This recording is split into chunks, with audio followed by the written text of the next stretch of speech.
Hey guys, it's another episode of the Believe in Padres Prospects podcast on the Believe Podcast Network. San Diego's #1 sports podcast network. It's episode 46, recording this on a Monday. It is crazy out there, and if you're down to hear some rioting, looter hot takes, this is not the right place. So we're going to try to keep it to sports.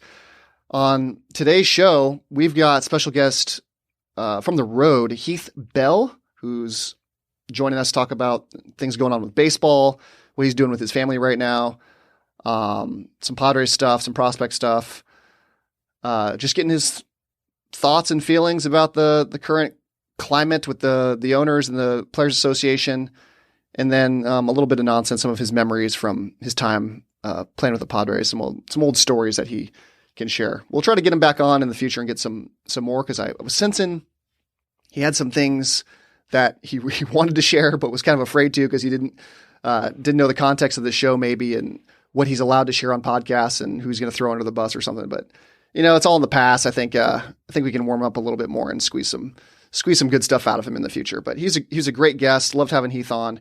He's got his own show on the Believe Podcast Network that you may have noticed when you're subscribing to this show, called the Believe in Padres podcast. So you should definitely check that show out.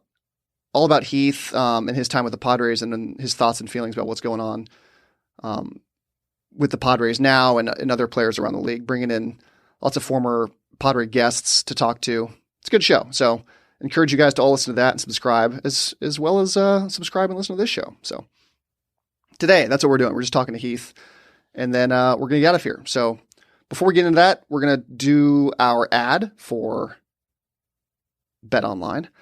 While you're waiting at home, you can still have some fun betting with our partner, betonline.ag. No NBA, no NHL. I mean, June 1st, we're hearing news about baseball, some stirrings about a 50-game season. Maybe 81 if the players want to play more games, but the owners have come out and said maybe 50 is a thing we do. It's going to really screw up fantasy, to be honest. I'm a big fantasy guy. Dynasty League, Best Ball League, redraft leagues, not so much lately, but still like those. Could really make things interesting. And a 50-game season for the Padres, they can win that shit, Let's get a 50-game season in.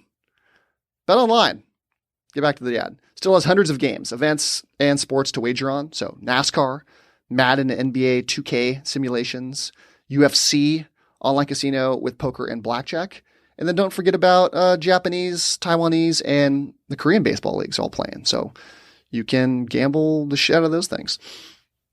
Be sure to check out The Final Dance with roundtable interviews from ex-Chicago Bulls Horace Grant, Bill Cartwright, Craig Hodges, and Ron Harper as they discuss the Michael Jordan doc in full. There is still fun to be had, so go to betonline.ag and use the promo code MyPod100, that's all one word, to receive your welcome bonus on your first deposit. Again, that's betonline.ag. Use the promo code MyPod100. BetOnline, your online wagering solution. So let's get to Heath Bell. So joining us now, we've got Heath Bell via Skype. He's a 3-time All-Star, 2-time Rolaids Reliever of the Year award winner. And then you've got like another award from the reliever awards confuse me. I'm going to be honest, because there's like the Rolaids one, and then there was another one too. Are like the same, or one was NL, one was for all of it, or what? I think traditionally it was Rolaids was the relief man, like the best reliever. It's kind of like the Cy Young, but I think Rolaids pulled out of the sponsorship, and they tried a couple other sponsorships, and I think they got rid of it. So they went to Delivery Man of the Year. Delivery Man. They had DHL. It is what it is. I mean, I just think I was really blessed to have some really good years and try to help my teams get to the playoffs. The awards are nice, but I really would like a World Series ring. So a championship ring more than a personal award. Follow him at HeathBell21 on Twitter. And you've got your own podcast now on the Believe Podcasts Network, Believe in Padres. So Heath, welcome to the network and welcome to our show. How's it going, man? What are you guys up to these days? Okay. First of all, thank you for the podcast. It's been fun. I had all these great ideas to go down to the stadium with my kid or some friends and do some interviews to fans and go down to, downtown and do all this. And there's no baseball. So it's literally, my son and I, he's 16. It's kind of like our show. We just talk about baseball. We talk about kind of life. It's interesting. Right now, at the moment, we haven't had a show in a week, and I'm gonna put on a show probably maybe this weekend because there's no baseball in California, and we live in San Diego.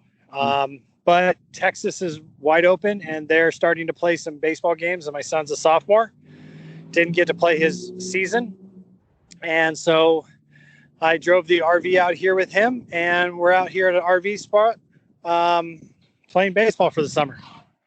I'd say that sounds pretty fun. Just you and your son road tripping around Texas playing baseball for the summer. But, there's a whole bunch of other stuff going on in the world. It could get a little messy. You never know what's going to happen these days. So hopefully, things stay clear out there where you guys are. You can just have a fun summer.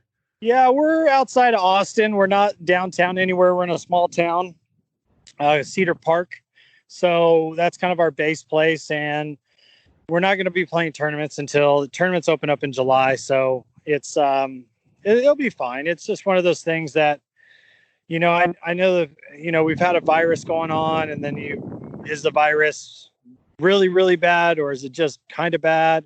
And now, we've had all these riots and protests, and, I just really think if we just had more love and respect in this world, it would be better. But we also have to remember that we're never going to get rid of the evil in this world. And we just have to make do. And I think the best way to overcome evil is with kindness. The best way to overcome somebody with negativity is not negativity, is love. And so, like I said, if we could just love and respect more people out there, even if they do us wrong, maybe we can overcome this quicker. How have you enjoyed podcasting so far? Because you're pretty new to it, at least hosting your own show. I'm sure you've been on shows and radio and you've been on TV. But what's it like, having the reins to your own kind of vehicle here and running the show yourself? It was really weird listening to myself the first couple of times. It was really awkward, but by the third time, I kind of got the hang of it. And I really think it is something I could do. But all my ideas kind of revolved around going down and really talking to the, fans. And right now, I've just been making phone calls, and that's not as fun. We're doing right now. It's more fun if you can interact with people and do funny stuff and have funny questions and stuff like that. But it's kind of hard doing it on the, phone and stuff like that. So it's been fun, but I'm really looking forward to probably next year when I can really interact with all the fans and have fun with them. So you're thinking maybe you want to get into something like this full time, where you're in broadcasting and this is kind of a dipping your toe in the water to see how it feels. Well, everybody always said I should like commentate to games, or I should be broadcasting, just because I talk, I got some stories, I'm funny, I'm goofy, but my family's always come first. And I wanted to see my daughter graduate high school and college. I have one each that did that this year. I have two boys, wanted to see them along, and now they're starting to grow up. And so it's like, okay, well, let me try a little bit out here and there. And, I just think I'd be really good for the radio or broadcast or something like that. I mean, I love baseball. I'm very passionate about it. I love the old school part, but I also like the new school part about it. And I have great ideas. I really do. Like when I was playing, we used to get in trouble for trying to wear funny socks or do weird names or funny shoes. And now that's all they do. Mm-hmm. So it's kind of like I should have played 10 years later. Then I would really blossom to everything. So, but anyway, I just think it'll be fun. The best ideas are usually before their time, Heath. You're not alone in that. Yeah. I hear you. And I'm sure you won't have you'll have your pick of things to do in the future. I mean, everyone loves you. You have all the playing experience that people want and the personality to go with it. So if you really want it, man, I think you won't have any trouble. Well, that's the thing is right now I'm just trying to, keep my foot in the water. So when my kids get, like, I have a 10-year-old and a 16-year-old. So when the 16-year-old gets in college, and then my 10-year-old, by then he'll probably be right in high school. He's more of like a thinker and an artist, more of an athlete, even though he's really good at sports. He's kind of drawn to like drawing and building and stuff like that. Might be an architect or something. So if he's not really into sports, then maybe I'll kind of a little bit more full tilt into trying to get back into, the broadcasting area and stuff like that. But right now it's just, for me, it's having fun, trying to keep my foot in the water. So therefore, if I'll have an opportunity, maybe in 5 or 6 years, to maybe do it full time. You don't strike me as a hot take guy, someone looking for clicks. I was scrolling through your Twitter though, and I saw something that you took a stand on. I didn't go too deep. Don't worry. Well, no, I'm funny because Twitter, I barely do much on Twitter, but that's why I was laughing, but go ahead. So the one thing that stood out was your defense of Ian Kinsler, who I'm famously was against on the show. And I think a lot of people on Padres Twitter, the community, he was a pretty polarizing guy during his time here for some obvious reasons. What got you to defend Kinsler? Was it you being a former player? Was it more to that? You wanted the Padres to keep him around? Well, it's probably because I'm a former player. So I know I've been in the locker room and I was a veteran guy. I wasn't in the big leagues for a year or two. I was around for, 10 years plus. So you kind of know sometimes, GMs or coaches ask you to do certain things that maybe you're not as comfortable to, like, hey, I want you to groom this guy or do this. Don't worry about hitting or, batting average or defense. So you go do that when you always want to do well. But if you're not doing well, you're like, okay, well, maybe this is going to be my off year, say hitting wise. But I'm going to help these other guys because that's what they really wanted me to. And then the fans get all into it of like, oh, he sucks. He should be out of here. And it's like, that's not really why he's here. He's not here to make the all-star team as the second baseman or whatever position it is. He's here for other reasons, and we always want to win. With the Padres, we want to win every year. Everybody wants to win every year. But also the Padres didn't they say like 21 or 22 would be the year? So if 19 wasn't the year that management said, why do we think that's the year? Maybe that's the year that we're bridging the gap. We're teaching those young guys, this is what you do here, because there's a huge gap from AAA to the big leagues of just playing ability. All of a sudden you're on a baseball card. All of a sudden you're on TV, ESPN that you watch all the time. All of a sudden is, playing your mistakes, so they're laughing at you or this, or everybody's talking to you or everybody's calling you up and asking you for money because everybody thinks you're rich and this and that. And it just goes in. So there's so much more to it. And then, like as a pitcher, now I'm facing guys like Mike Trout that I thought was awesome, or this and that, or like me coming up facing McGuire or Sammy Sosa, Barry Bonds, those guys, and having teammates with me with like Tom Glavine and Pedro Martinez and Greg Maddux, where, man, those are the guys that I wanted to be when I was in high school. And now I'm teammates with them. Just going out to dinner with them is like the coolest thing in the world, but then I don't want to step over my boundaries. But they you got to learn from those guys. If you want to be in the big leagues for a long time, you got to learn from those guys. Everybody learns from veteran guys. And so you don't always understand what's going on in the clubhouse, what the manager's thinking, what the GM's thinking. Yes, we want to win every year.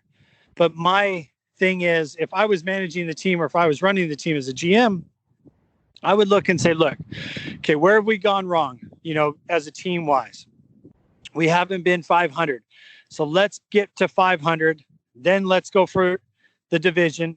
And then when we get to the playoffs, let's win there. It's almost like one day at a time. Let's not look at the future. Let's go one day at a time. And I just think sometimes the fans, we get caught up into win at all cost, win everything. We got to win it now. If we can win it now, great. But there's a building process. The season is 6 months long. It's a marathon. When you run a marathon, you don't sprint the first 5 miles and think you're going to win it.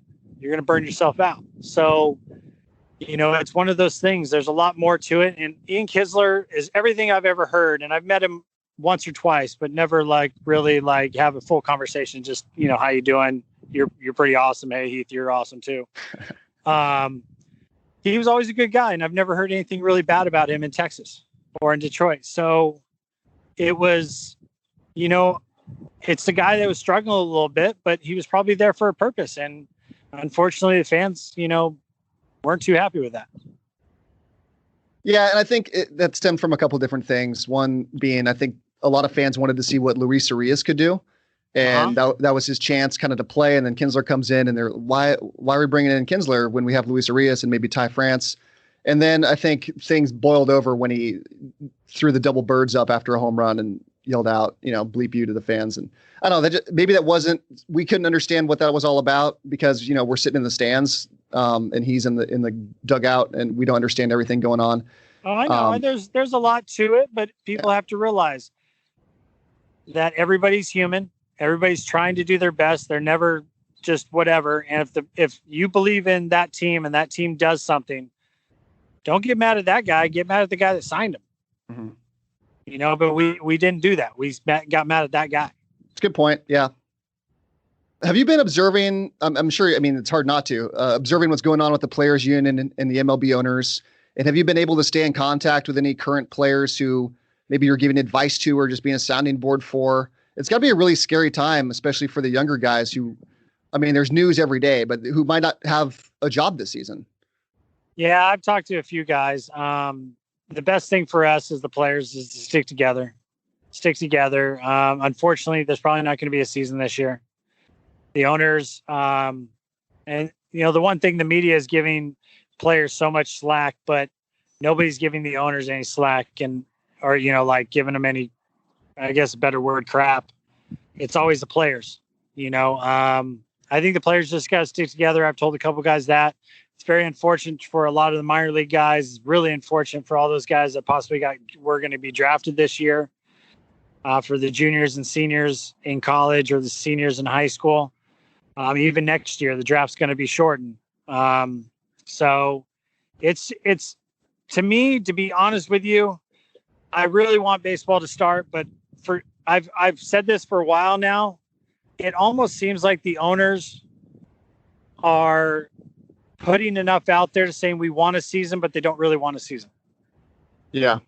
And I really, and the players want to play, but they just want to do things right about everything. And the only hard part about it is you can't make everybody happy. So, and I really believe the players, if you had your union representatives that you do, let them speak for the masses, because every club has two guys, but you usually have one main guy. Then out of that, you usually have 2 or 3 out of those 30 guys that are like, okay, we'll speak. And it doesn't help the players out. And it really, really doesn't help the game out, MLB, just the game that we all love. If we just have random guys tweet out and speak their mind and this and that, if you want to speak your mind and you think you should speak up, then go be a representative. Be responsible for the 25, 26 guys on your team and the other 30, teams out there, 29 teams out there. Become a union representative. We're all part of this union, but not everybody wants to go to those meetings and tell everybody this and that because they just think it's tedious or whatnot. But this is what you fight for. This is what the guys in the 70s and 80s fought for in the 90s. This is the reason league minimum was $500,000. Just when I got in 2004, I think it was like around 200,000. So it's doubled in the last, 15 years or 10, 15 years, whenever it got to 500. But I just think if we could let Tony Clark and the players union talk to the media and the mass and the players, the head union reps, they speak, and everybody else, let's just stay together and be quiet. I think we probably get something done, or at least we would, be playing this year. But I just feel like everybody's saying their 2 cents, and probably not all the players agree and not all the owners agree. And there's way more players than there is owners. There's only 30 owners. So they could probably come more of agreement than the players. But then again, does the owners really want us to play? Think about it. Do they really want us to play, or are they getting a write-off because they're losing money? Because if we played, they'd have to do the lights. They're getting no concession. There's getting nobody in the stands. They'll get the TV money. We're talking about millionaires, and then we're talking about billionaires. So, and then we're talking about people's livelihood that are in the minor leagues.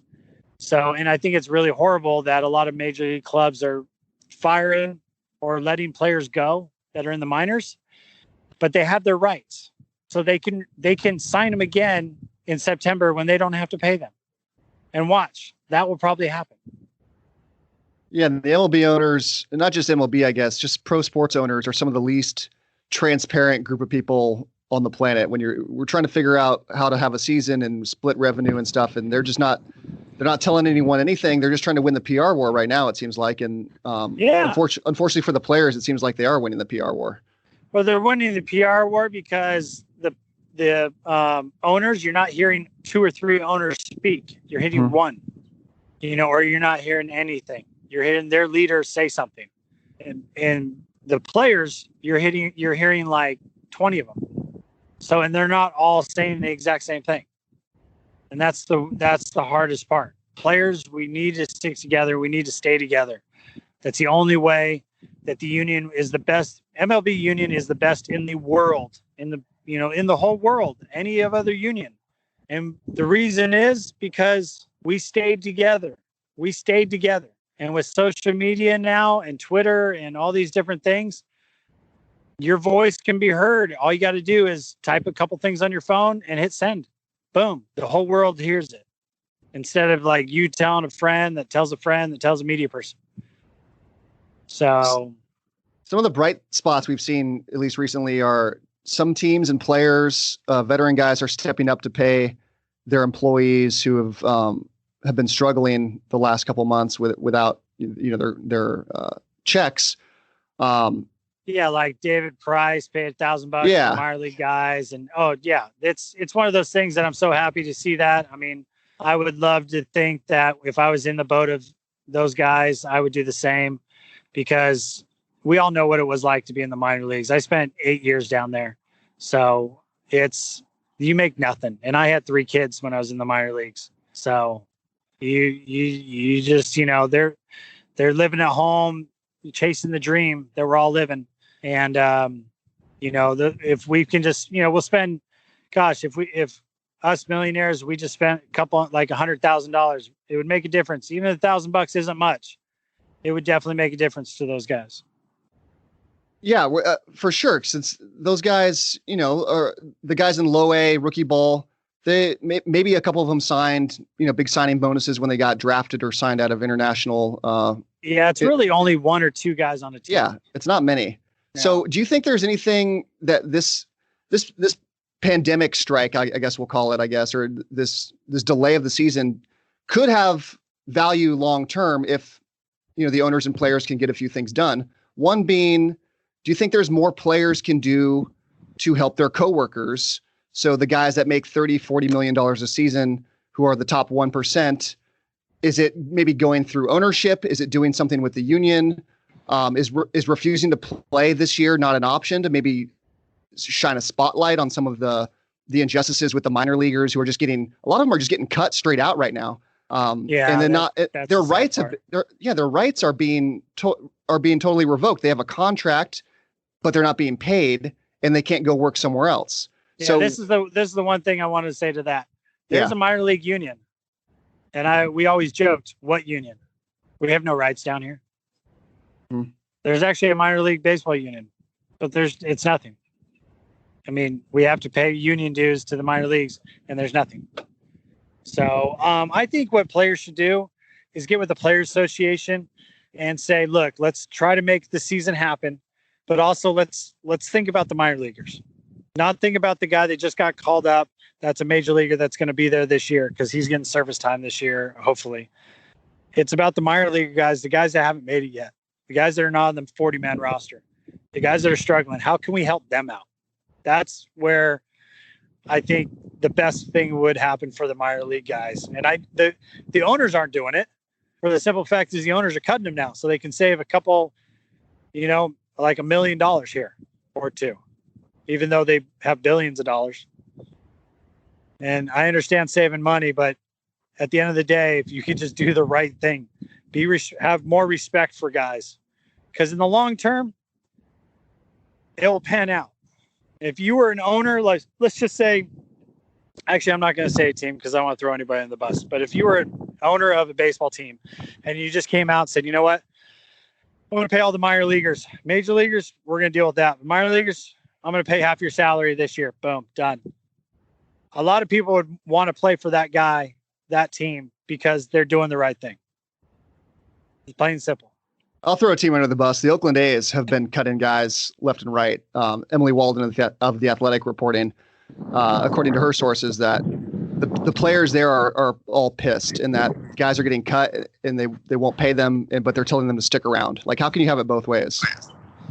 Because they're under contract. They can't go anywhere. Yeah, it's just too bad. That's one of the other things in the minor leagues. If you get cut, like say your second year, they have your rights for the first 7 years, even if they cut you. Mm. You know, they could say, "Oh, we don't want you to play, but we're going to hold on to your rights." What? That's not right. That's not the right thing. There's right and wrong, and then there's the legal right and wrong. And some lawyers, and I have lawyers that are friends, will tell you the way the law is. It's not. I'm not going to say it's right or wrong. It's just the way the law is, and it's like that's what's wrong with our society right now. Is if we all know what's right and wrong, we all have that voice in our head. So if we could just do more things that are right, this would be a better world. If we could just love each other and respect each other more, I think we'd be just fine. Since you're not a Twitter guy, I'll read you something that happened on Twitter today from Jeff Passan. He said Major League Baseball intends to propose a shorter season in which they would pay players a full prorated share of their salaries. They believe that the late March agreement would allow them time to set the schedule and fulfill the players' pro rata desire. So right now they're going to propose what looks like a 50-game regular season, with other exact numbers still being considered, and it would start in July. Said on the show, July 4th start date sounds fucking amazing for baseball, even though it's going to be a short season. What's more American than 4th of July and opening day baseball? But besides on the same day, besides that, what do you think about a 50-game regular season? Would that be enough for you, or would you just be like, you know, what are we doing? Let's just skip it this year. I'm 50-50 with that comment. I mean, I'm looking at it like that's not a real season. And then the other part of me is like, I really want baseball to come back. I want to be able to sit back and have a hot dog and a beer and watch ball game. You know, I can't go to any of them, and I'm not going to be able to go to any of them, but I want to be able to watch some of my friends play, watch the game that I love and cherish. It's 50-50. Do I want a shortened season? No, but I'll take what I can get. The one thing I do not want them to do is do the doubleheader 7-inning games, because in the minor leagues, I saw so many no-hitters and perfect games on those days. And I know in the big leagues, that's going to happen, and it's going to ruin records and stuff. So if you're going to play doubleheaders, do it the old-fashioned way, 2 nines. I know it's tough on your body, but you only got 50 games, right? Mm-hmm. So I was talking last week about a possibility of a shorter season with baseball and with basketball. And since the season's so screwed up already, why don't you just have some kind of abbreviated season or tournament or multiple tournaments, and then just not have a World Series winner this year, because it's not going to feel like a real World Series winner no matter what. So why don't we just take that name away? Hey, why don't we just take all the AAA guys and say you're in the big leagues this year? Go for it. No, I'm being serious. Like we could do something like they're gonna have expanded rosters. Here you go. And you know what? Major league guys on that team, you guys can pay their salary and let's go. Or you can play. But it's weird. It's funny. It's sad. It's everything. Like I said, it's 50-50. I mean, I thought what we should do a couple weeks ago is, do you remember the old black and white home run derbies when it was Mickey Mantle and stuff, where they would play a 9-inning game, and if you got 3 outs or you hit so many home runs per inning? I thought that maybe they should have every team have 2 guys, and then just have like a champ that way. So you just have 2 guys from the Padres play randomly in a hat their division, and like say Eric Hosmer and Machado, and you end up play like a home run tournament throughout the league, and that'll be the baseball.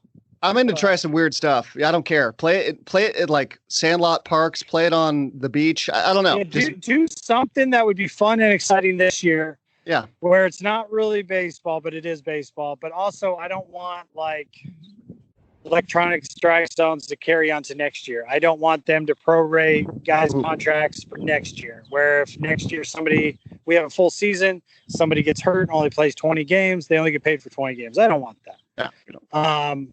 I want baseball. I just think this year, if we could somehow figure out it to be fun and really bring the fans back into this, because I think it's just ruining the fans. You know, it's like back in the 90s or in Montreal. It's going to make the fans, you know, not like the players and stuff like that. And I just have a funny feeling, does the owners really want us to play this year? Or do they want those guys to play this year? Sorry, I'm not playing. I wish I was. Bring back all the retired guys. Let us play for charity.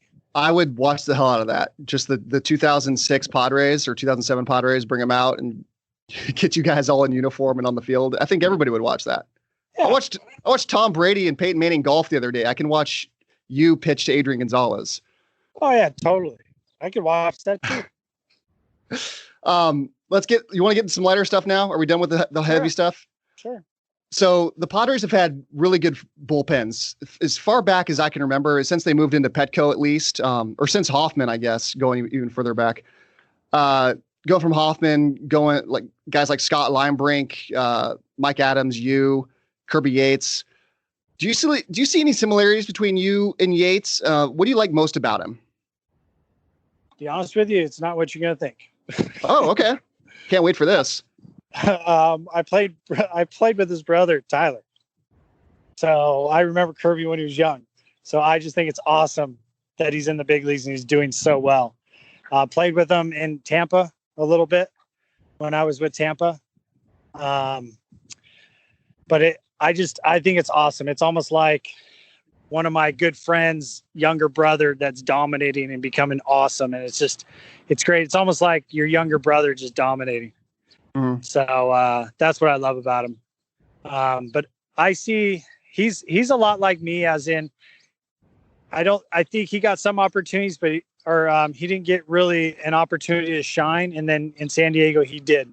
I know he said he kind of figured some things out and re-reckoned his career. So that's not what I did. But he just took the opportunity here in San Diego and he's just running with it. So I think Kirby Yates is a great guy, and I wish him the best. You guys seem similar. Just appearance maybe a little bit, but personality, you seem a little goofier than him. I think we're humble guys. We're shape, not like body shape. Hey, round is a shape, man. We're all in shape. But yeah, I see a lot of similarities, and it's cool watching him succeed the way he has, kind of blooming late. You were a little late bloomer too. Do you credit anyone with the Padres organization for that, or with him, or with you, or Darren Balsley, or? Well, Darren Balsley and Darrell Ackerfeld, the late bullpen coach that we had, passed away a few years ago.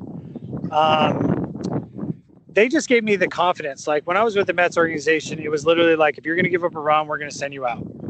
With Padres, it's like, well, if you get more people out than you give up a run, then we're perfectly fine with you.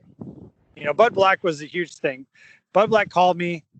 Well, let me put it this way. There's so many people that helped me, but Bud Black was probably the deciding factor. He gave me a call when I got traded from the Mets, and he said to me,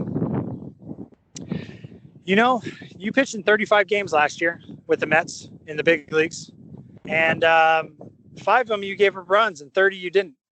You could double that and you'd be in my bullpen every year. And I literally said to him, I can give up runs in 10 games. And he goes, if you have 60 that you don't. And I go, oh, this is going to be fun. And that was because with the Mets, it was literally like, if I give up a run, I'm out. I'm going back to the minors. So it just gave me that confidence. I don't have to be perfect. I can strive to be perfect. I can try to be perfect, but nobody in this world is perfect. So he gives me that leeway of everybody's got a bad day. So, and then Ack and Balls were just great coaches to mentor me a little bit further, to get me a little bit better every game. You know, And Yates probably has a similar story. It must have been really nice being a pitcher and then having a guy like Bud Black, who's a former pitcher, be your manager. Yeah, but I never saw him as a former pitcher. I really didn't. I mean, he can speak pitcher to you though. Yeah, but he was also hard on some of the pitchers. Like, okay. I remember he would tell some of the starters, like, hey, the reason I pulled you after the 6th inning, even though you didn't give up any runs, your pitch started elevating. And I would hear that, like, no, I was still doing great. But if you look at the tape, like, yeah, the pitches were elevating. Like, some guys don't understand pitching. You may not feel tired, but your pitches are getting, not good. Like, you were getting ground balls, now you're getting fly balls because the balls started elevating. So, it's just, you have to understand that. But also, I thought he was a great guy because he let Darren Balsley talk to the pitchers like 90% of the time. And the hitters, I mean, my locker was next to Adrian Gonzalez and Brian Giles, and they were veteran guys, and he would go up and say, hey, hey, I need you this weekend, or hey, do you need a day? Just let me know. I'm going to listen to you. And he was very honest with his players. Like, hey, he would say, Johnny over here, I'm going to give you a day off just because I feel like you need some rest. And say Billy went in front of him and went 4 for 4. He wouldn't be like, all right, Billy's going, not you, Johnny, the next day. He'd be like, nope, Johnny's going back out there because that's what I told him. So you were between Adrian and Brian Giles. Do you have any interesting stories from those two? Adrian's probably more laid back dude, but Giles, I've heard some interesting things about. Yeah, not anything I can put on air, really. Oh, you can say anything you want on this. It's a podcast. Oh, I know. It's just, I don't like telling personal, real hard stories because unless I ask them first, because I don't want to throw it out there. Often? I will say this. There was Brian Giles, literally, his whole body is tan. Let me put it that way. Every inch of his body is tan. And that bear does not like to be closed. Let me put it that way. And you got to see all those inches frequently. Unfortunately. Just don't ever turn your back because you might turn around and see something you don't want to see. But yeah. And then, I learned a lot from Adrian. He would always talk about the opposing pitcher and like how he was going to hit him or that. So I used to always just listen to him talk to other guys or Brian and go, okay, that's what you guys are thinking. So try to turn it around. But you brought up Greg Maddux a while back. You spent a couple years with Greg on the same team. What are, I mean, I'm sure you learned a ton from him, but what are some of the interesting Greg Maddux stories that we can hear? Because the stuff, the legends around him are famous. Oh yeah. Well, he's a very practical joke guy, but kind of dirty, does some dirty pranks. But you ever get pranked by Greg? No, he did say one thing to me, but he didn't get me on it.